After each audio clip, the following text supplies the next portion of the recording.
మన దేశానికి దేవుడు, ప్రపంచంలోని అన్ని కంట్రీస్ కూడా అన్నలాగా అందరి చేత ఆదరించబడుతున్నాడు. మోడీ గారికి మీకు మంచి సన్నిహితం ఉంది. ఎలా? ఒక్కటి మీరు చెప్పినట్టుగా ప్రపంచమంతా కూడా మోదీ వైపు చూస్తుంది. అందులో ఏమాత్రం కూడా సందేహం లేదు, రెండు ఆలోచన లేదు.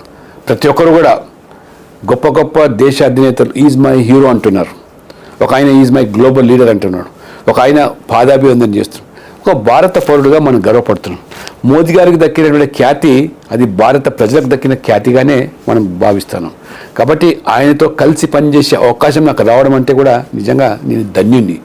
వారితో 11 మంది సభ్యులుగా నేను ఒక్కటి పార్లమెంట్ బోర్డుగా ఉండడం అంటే కూడా అది నేను సుదీర్ఘ కాలంగా ఒక రాజీ లేని మనస్తత్వంతో పార్టీకి కట్టుబడి పనిచేసి ఫలితాల కోసము లేదా వ్యక్తిగతమైన ప్రయోజనం కోసం ఆశించకుండా పనిచేయడమే ఆయనకు నచ్చింది, ఆయనను ఆకర్షించింది.